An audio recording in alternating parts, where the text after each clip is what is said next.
Yo, what's going on, everybody? It is Straight Outta Boston here, aka the King of Boston. Today it is the return for Season 5 of the Georgia State Dynasty here. It is episode 64, where we're going to be taking on Ohio State in Week 1 of the 2017 NCAA college football season.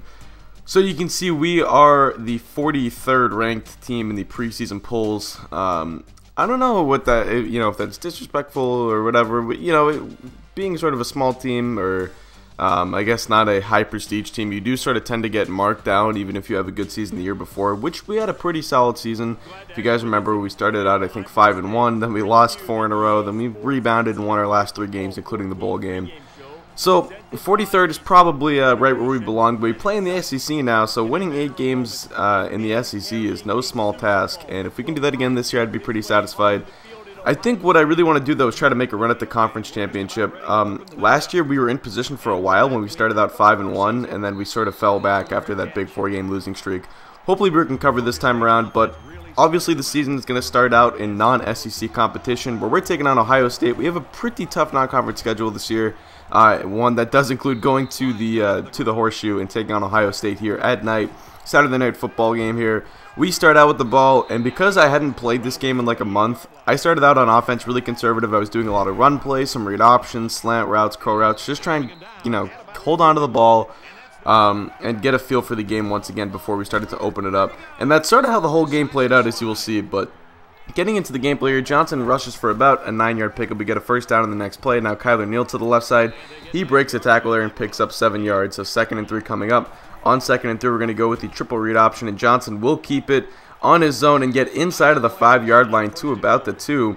So here we're going to have some trouble punching this one in. 1st and goal, Neal is going to get stopped. 2nd and goal, we're going to go right back to Kyler Neal. He's going to get stuffed once again, tried to bounce off his own tackler, or his own offensive lineman there. And then Mark Lyles can't get in, so 4th and goal, we're going to go for it. Neal, and he just gets in, barely getting over the goal line. He almost got stuffed once again, and that would have not been a good start to this game. But Georgia State capitalizes on the drive, and we pick up the first 7 points of the ball game, going up 7-0 on the back of our run game and Kyler Neal and his half-yard touchdown there. So next drive for Ohio State. Here comes our quarterback Barrett, whose name I actually the first name I did not catch the entire time, but maybe we'll see it here. JT Barrett with the 20-yard rush. Now 1st and 10 once again, and this was an Ohio State offense that featured a massive running attack. A couple of good running backs, including Dontre Wilson, who you see there, as well as their nice quarterback JT Barrett.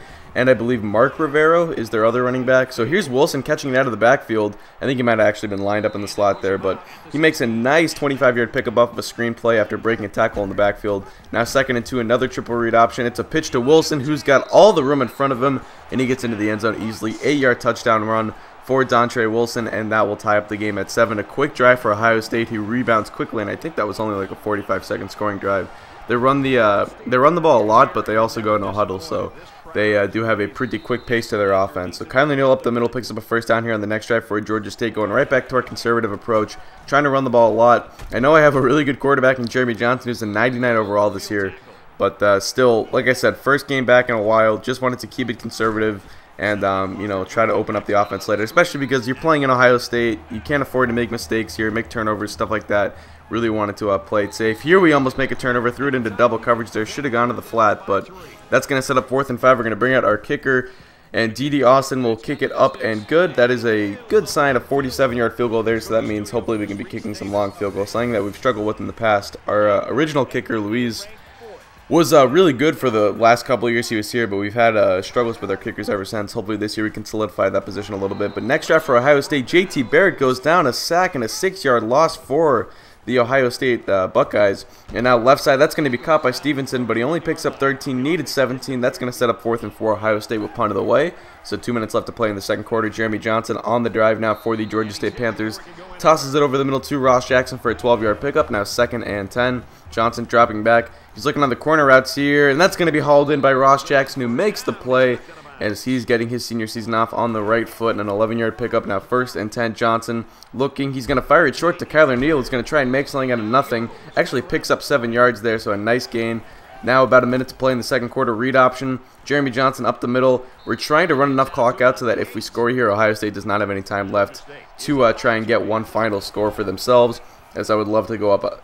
I would love to go up into the half by 10 points. But that's an 8-yard touchdown run by Kyler Neal. He gets in, and we take a 17-7 lead. So great signs early on from Georgia State, playing really well so far, perfectly executing their game plan, doing things on offense, getting a nice stop on defense, and that's opened up a 10-point lead for us. But 30 seconds left for Ohio State. They're going to try and make one quick drive here. JT Barrett over the middle to Anthony Stevenson for the 17-yard pickup. Now Barrett, empty backfield, dropping back out of the shotgun, looking left side, and it's going to be his man Clayton getting across the 50 inside of Georgia State territory. It's a 16-yard pickup. Now 1st and 10, 10 seconds to play. Barrett looking deep. He's got a man. It's Dontre Wilson who's into the end zone for the score. 43 yards on the play, and Dontre Wilson breaking free of the coverage right there, getting into the end zone, and Ohio State cuts it 2-3 before we head into the half here. A huge pickup by Wilson. So we would get the ball back here with 2 seconds left. I decided I'm going to go for one quick Hail Mary. Why not? You never know what can happen. Johnson scrambles. He gets hit and he fumbles, and it's recovered by Hill into the end zone, and Ohio State scores again. So a 14-point turnaround there in the last 15 seconds of the half, and Ohio State reclaims the lead and takes a 21-17 advantage into the half. What a turnaround, and you just have to be demoralized if you're Georgia State right there. What a way to end the half. You were doing things so right for the first, we play on 8-minute quarters, so 15 minutes and 45 seconds of the game. You did everything right, and then it just falls apart like that, and next thing you know, you're down by 4 heading into that. So Walter Rivera ends up getting stopped there. That's going to set up 2nd and 14. Now, 2 plays later, it's 3rd and 13. JT Barrett dropping back at about the 50-yard line, looking deep, end zone, but it's going to be intercepted. Hill is there for the play, and that will give Georgia State the ball back and a chance now to put together their own little scoring drive and try to retake the lead themselves. So Trent Hill gets his first interception of the season. Jeremy Johnson looking right side. That's going to be Tyshawn Clemens there, 14-yard pickup. Clemens maybe a little bit more of an expanded role in the offense this year. He's sort of been the 4th and 5th guy for the last few years, but you could see him bumped up in that depth chart. 15-yard pickup for Ross Jackson there. Now 1st and 10, 5 minutes to play in the 3rd quarter. Johnson shotgun set. He does a play action. He's going to scramble out to the right. Neal breaks free, actually fires it on the run, and Neal makes the catch and picks up 8 yards. So another play making something out of nothing. And there you can see the offense opening up a little bit, trying to do a few more things here in the second half, not let Ohio State make any adjustments to try and slow them down. Now 9 seconds to play in the 3rd quarter. We've been running off clock effectively, trying to play out our own game, try to keep time of possession on or in our favor. There's a nice little 8-yard pickup for Ross Jackson. Now 2nd and 7, 7 minutes to play in the 4th quarter. Hand off to Kyler Neal up the middle. And right now I'm thinking I'd love for Ohio State to get the ball back with about 6 minutes to play, but the clock is ticking. 6:16 now. Johnson dropping back, 2nd and 12, and he gets sacked. 3rd and 21 coming up, and this puts a little wrench in our plans, and Johnson would be banged up in the play, so Gavin Edwards comes in now, fires it, and it's almost intercepted. So a bad play right there. Hopefully Johnson can come back, but we're going to have to settle for a field goal. So instead of going up by what it would have been 3 and giving Ohio State the ball back with 6 minutes left, we are down by 1 with 5 minutes to play. You can see a little studio update in Alabama in some trouble here against Michigan State. But Jeremy Johnson has bruised ribs. He's going to be out for 2 quarters, but we're going to keep him in the game. The injury risk is high, but I really want to win this ball game. I think we have a legit shot if we can get back on offense, but we won't have to. Trent Hill is there, 2nd interception of the day. 1 man to beat, he does, and he dives for the pylon into the end zone for the touchdown. A pick 6 for Trent Hill, who might be having a coming out party here in Columbus, Ohio. His 2nd interception of the day, and it puts Georgia State back on top. What a turnaround. Johnson back in here for the 2-point conversion. We do not convert, so instead of being up by 7, we'll be up by 5, putting us in a bit of a bad situation because Ohio State still has 5 minutes left and has pretty much had its way on offense aside from 2 possessions so far. Actually, I guess you could say 3. Their defense has been better than I've given them credit for. But Anthony Stevenson, 16-yard pickup, and that's the one thing. You never really felt like our defense was in control of this game. I always felt like Ohio State could have its way when it needed to. So a 9-yard pickup for Walter Rivera. 2nd and 1. Handoff back up the middle to Rivera. He picks up a 6-yard gain and a 1st down. And Ohio State continues to drive. 4.5 minutes to play now. JT Barrett keeps it himself. Looks like some miscommunication there. And he gets stuffed. Loses 2 yards on the play. 3rd and 10 coming up. On 3rd and 10, Barrett dropping back out of the shotgun set. He's looking, fires it short, caught by Elliott, who forces his way forward but cannot get the 1st down. 4th and 2 coming up, and a decision to make here for Urban Meyer and the Buckeyes. They're going to go for it. 4th and 2, and Trent Hill is there. He stuffs JT Barrett in the backfield, and Georgia State takes over. Trent Hill, have a day, my friend. He is having the best game of his young career. Now, Georgia State with the ball back. Jeremy Johnson is just going to look to pick up a couple first downs here. Got to be careful taking those hits with those bruised ribs, but he gets up all right. Now, here we go, 2nd and 3, looking for the first down. Neal to the outside, and he has got it across the 30, but he fumbles! Walker is there. He picks it up, stumbles down, but Ohio State takes over. So we're going to challenge this one. Not sure if Neal's knee was down, and ooh, I think his elbow might have been down there. Take a look at a couple replays here.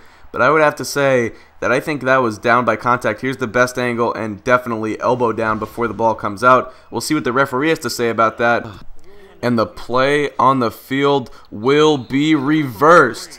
So we get the ball back, and now we're going to sub in Gavin Edwards because, one, Edwards is probably a better runner than Johnson is, and if we're just going to look to run some clock here, makes more sense anyway. And 2, don't want Johnson taking hits. That first down would seal the game anyway, so Edwards takes a knee, and Georgia State pulls off the upset, beating Ohio State 26-21. Some heroics there from Gavin Edwards, who I think he did actually have to make a nice throw for a first down there to seal the game. But anyway, we pick up a big win, 26-21. Defense really came out, held Ohio State to 21 points. Offense executed when it needed to, and Trent Hill, probably the MVP of that game. So we win 26-21. That's going to do it. Thanks for watching, guys. Hope you did enjoy. And I'm out.